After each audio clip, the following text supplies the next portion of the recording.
जो है ना स्ट्रॉन्ग है हमसे, टेक्नोलॉजी में भी आगे हैं, एजुकेशन में भी आगे हैं, मेडिकल में भी आगे हैं, और उसके अलावा टेक्नोलॉजी, मेडिकल साइंस, हर चीज़ में जो है ना उनका हमारे साथ मुकाबला इस वक्त नहीं है। उन्होंने तो एक ऐसा नक्शा अब जारी किया है कि जिसमें सिंध को भी जो है ना वो इंक्लूड करके जो है ना इंडिया का नक्शा बना रहे हैं, यानी कि कश्मीर, अखंड भारत की बात कर रहे हैं जी वो। जी। शायद किसी ने सोचा भी नहीं होगा, तो इसका तज़किरा इस अंदाज से किया जाएगा जैसे अब आप देख रहे हैं, सुन रहे हैं कि किया जा रहा है, किसी ने सोचा भी नहीं होगा। भारतवर्ष के जिसको कहते हैं ना कि हुज हु प्रधानमंत्री से लेकर सब लोग वहां पे होंगे, सारे बड़े नाम। जो राम भक्त हैं उन्होंने 550 साल इंतजार किया है इस दिन का।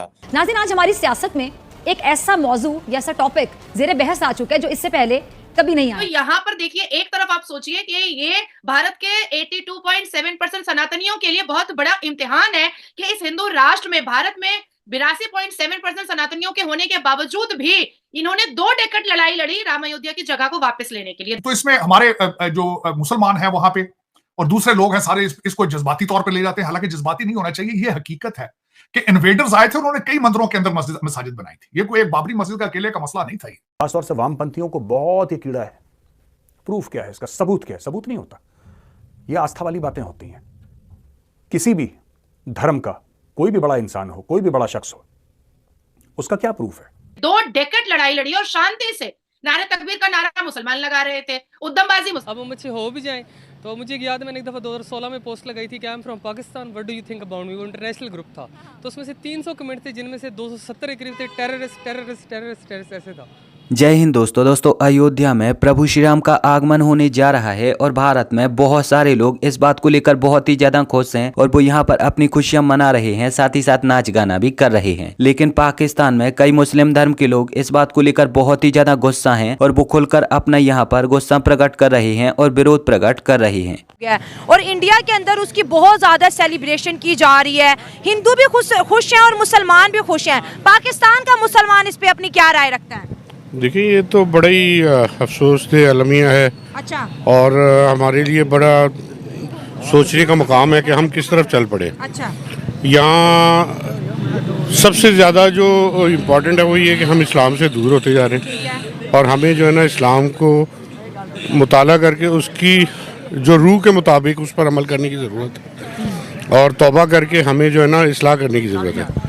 इंडिया के सुप्रीम कोर्ट ने मुसलमानों को भी मौका दिया था, हिंदुओं को भी मौका दिया था, मुसलमानों को मौका दिया था अगर ये आपकी मस्जिद है तो साबित करो ये मस्जिद ही रहेगी। हिंदुओं को मौका दिया था अगर ये मंदिर है तो आप साबित करो आपका मंदिर है। लेकिन मुसलमान केस हार गए, हिंदू जीत के, और आज सुप्रीम कोर्ट के फैसले को अगर मद्देनजर रखा जाए तो वहाँ पर मंदिर तो बन गया, लेकिन मुसलमान खुश है, कहते हैं हमें सरकार ने दुनिया की सबसे बड़ी मस्जिद बनवा के दे दी। देखिए, हम इंडिया के मुसलमानों को क्यों हम कहें, वहाँ तो शाहरुख खान जैसे जो है वो जाके मंदिरों पे से 10 सजदे टेकते फिर रहे हैं। अच्छा। और वो जो है ना वो सारी उनकी सेलिब्रेशंस भी करते हैं और वो जो है हमें तो अपने गिरेबान में झांक रहे हैं कि हम क्या कर रहे हैं। अच्छा। हमें अपनी इस्लाह करनी है सबसे पहले। जब दरअसल 22 जनवरी 2024 को अयोध्या में प्रभु श्री राम का आगमन और प्राण प्रतिष्ठा होनी है, लेकिन इससे पहले ही पाकिस्तान में कई मुस्लिम धर्म के लोग इसका खुला विरोध कर रहे हैं और अपनी गुस्सा जता रहे हैं। और न केवल मुस्लिम धर्म के लोग बल्कि भारत में ही कई हिंदू धर्म के लोग भी इसका खुला विरोध कर रहे हैं और गालियां खा रहे हैं। भारत की कई बड़ी बड़ी राजनीतिक पार्टियों के नेताओं का यहाँ पर कहना है कि वो 22 जनवरी 2024 को अयोध्या में होने वाले राम मंदिर उद्घाटन कार्यक्रम में सम्मिलित नहीं होंगे। तो वहीं पर पाकिस्तान के कुछ मुसलमानों का यहाँ पर कहना है कि भारत में मंदिर बनाकर भारत सरकार ने भारत के मुसलमानों के साथ बहुत ही ज्यादा खराब किया है और भारत में यहाँ पर मंदिर नहीं बल्कि मस्जिद ही बननी थी। दूसरी तरफ कुछ मुसलमानों का तो यहाँ तक कहना है कि भारत में यहाँ तो छोड़ो, कहीं पर भी मंदिर नहीं होना चाहिए, चारों तरफ केवल और केवल मस्जिद ही होनी चाहिए और चारों तरफ केवल और केवल इस्लाम का ही बोलबाला होना चाहिए। इस्लाम धर्म के लोगों में ये जो कट्टरता का ज्ञान दिया जाता है कि चारों तरफ केवल और केवल हमारी ही सत्ता होनी चाहिए, जितने भी मंदिर हैं उनको तोड़ देना चाहिए और वहां पर केवल और केवल मस्जिद ही बननी चाहिए। तो ये सारी चीजें इस्लाम धर्म की और मुस्लिम लोगों की बाकी धर्म के लोगों के सामने एक बहुत ही गलत छवि प्रस्तुत करती है। हालांकि अब हमारे देश में जहां पर थोड़े से मुसलमान ऐसे हैं जो कि भारत का विभाजन चाहते हैं या फिर भारत को गलत नजरों से देखते हैं, तो वहीं पर हजारों लाखों ऐसे मुसलमान भी हैं जो कि वास्तव में सभी धर्मों में विश्वास रखते हैं और वो हंसी खुशी भारतीयों के साथ रहते हैं और हिंदुओं के साथ रहते हैं। सेरेमनी होगी।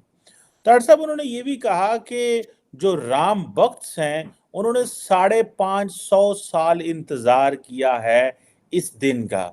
अब जारी बात है इस हवाले से बड़ी इंडिया के अंदर, क्योंकि यहाँ पे मस्जिद थी, मस्जिद गिरा के फिर ये मंदिर बन रहा है और इसकी सुप्रीम कोर्ट ने इसको वैलिडेट भी किया हुआ है।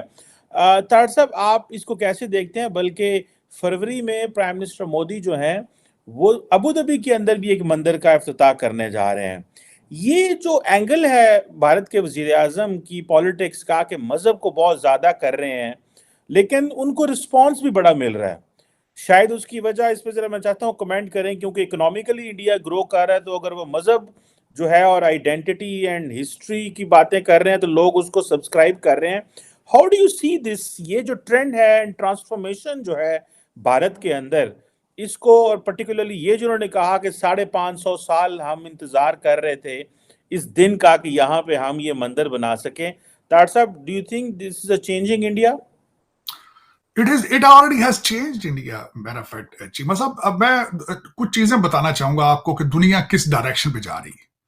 मैं जिस मुल्क में बैठा हूं, इन्होंने बड़ी कोशिश करके अपने सिस्टम से मजहब को निकाला था।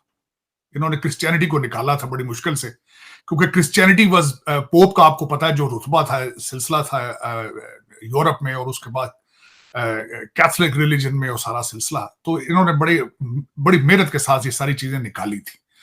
लेकिन जिस कंट्री में मैं बैठा हूं वहां पे डेमोक्रेसी है। डेमोक्रेसी का फंडामेंटल्स ये होते हैं कि एक पढ़े लिखी सोसाइटी जिनको पता हो कि वोट किस तरह इस्तेमाल करना है, what is the meaning of vote.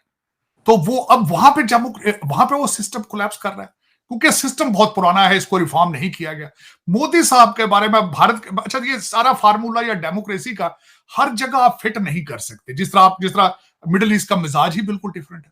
अब इस तरह अगर देखा जाए तो भारत के अंदर पहले जो कांग्रेस पार्टी है या दूसरी पार्टियां हैं, वो मुसलसल अपने आप को सेकुलर समझती रही हैं, सेकुलर करते रहे हैं, और उसके बाद तरक्की नहीं कर सके। उसकी वजह यह कि कोलिजन गवर्नमेंट्स बनती थी, और जो कोलिजन गवर्नमेंट्स होती हैं वो डिलीवर कुछ नहीं कर पाती।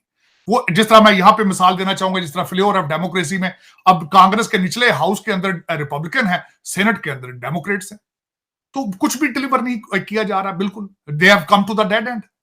तो दर हकीकत तरक्की मुल्क तभी करते हैं जब एक पार्टी स्ट्रांग हो, और वो चाहे, अच्छा, नेशनलिस्ट होगी तो मुल्क तरक्की कर जाएगा, करप्ट होगी तो मुल्क खत्म हो जाएगा। फिर उसमें 50-50 सारा कुछ चलता है। उसमें यह नहीं होता कि कोलिजन गवर्नमेंट है, सारा दिन तकरीरें करके तो घर चले जाते हैं, डिलीवर कुछ नहीं करते। अब बीजेपी, मैं समझता हूं पहली दफा एक ऐसी गवर्नमेंट आई है जिसके पास ओपन मेजॉरिटी थी, और उसमें अब यहाँ पे देखें, जज्बात एक अलग चीज है। लेकिन अब आप मुझे बताओ कि इस सब को लेकर आपकी यहाँ पर क्या प्रतिक्रिया है और इस सब के ऊपर आप क्या सोचते हो?